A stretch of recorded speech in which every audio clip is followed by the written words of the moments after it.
Education in Pakistan. Levels of education in Pakistan are shaped by political, economic, and security challenges. These challenges have been present for decades. Poverty-stricken families often rely on contributions from the children for income, which also impedes education. We will be discussing these challenges in more detail during this presentation. This is just a GIS map of Pakistan that I made.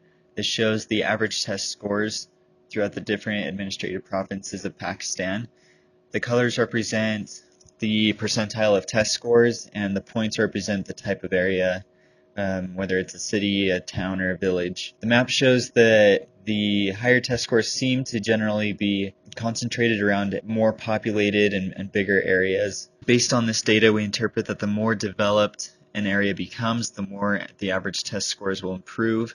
As Pakistan continues to develop, more schools will be built, more teachers will be hired, more students will be accepted regardless of gender, and more resources will be available. These hypotheses seem to follow the general trend of the data. This shows my different methods that I use to make the map. I won't go too into depth. I want you guys to know that I didn't just copy and paste an image. I actually made a map, and these are the steps that I took to do so. Literacy rates in Pakistan are among the lowest in the world, and there are many factors that can be attributed to this statistic.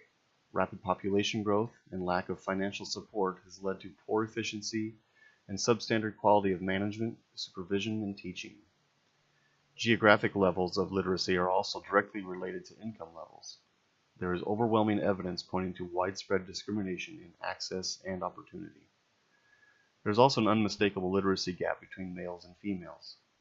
According to a 1998 census report, male literacy was at 61.3% and female literacy rates at 36.8%.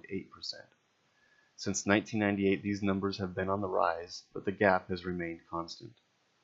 An artifact of low female literacy rates is reduced participation of women in politics and in economic and social activities. This has created a male-dominated society and an influence on women empowerment.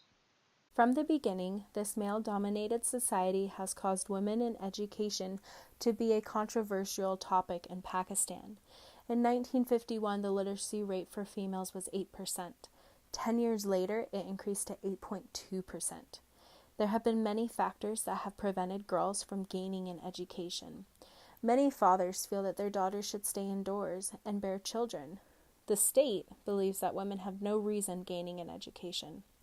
The military are against the entire thought of girls having an education, so much that they have bombed thousands of schools and sent threats to others. And location. Those in rural areas are less likely to gain an education because of distance. But there's still hope for the future. Education is still a controversial topic for women in Pakistan. However, literacy rates are rising, and there are many advocating for the cause and purpose. As we can see by this chart, across all regions of Pakistan, the percentage of educated populations within rural areas is slightly higher than urban populations, yet all percentages are relatively low. For both communities, educated populations are less than 50%. This chart shows how the enrollment of the people in Pakistan diminishes as the level of education increases. Again, it seems that most of the citizens of Pakistan attain some sort of primary education.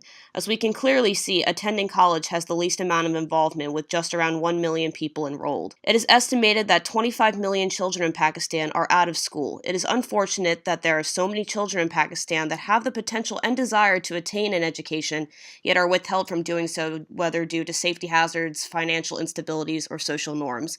Terrorism still haunts the schools of Pakistan, resulting in over 400 deaths with 800 injuries and a total of 867 individual attacks between 2007 and 2015. Hopefully, as time goes on, these numbers will decrease while enrollment for education increases. Terrorism and education impact each other directly. For example, education can influence the population's thoughts on terrorism, and terrorism can impact the amount of education the population can obtain. As you may recall from the readings of the I Am Malala book, Malala and many others struggled to maintain the school because of the difficult circumstances, such as inadequate funding, terrorist attacks, and government control.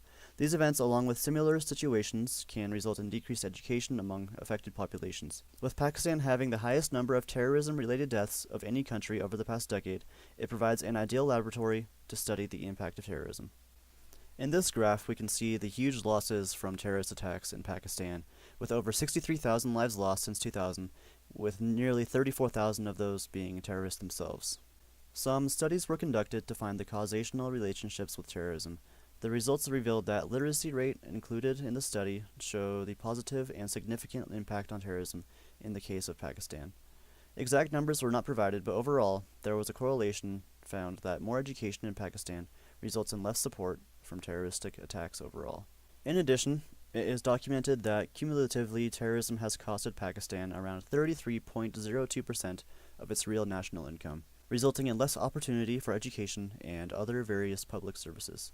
Thank you for listening to us discuss education in Pakistan. Hopefully now you have a better understanding of the state and challenges of education in Pakistan today. To ensure the credibility of our information, we have provided the sources on screen.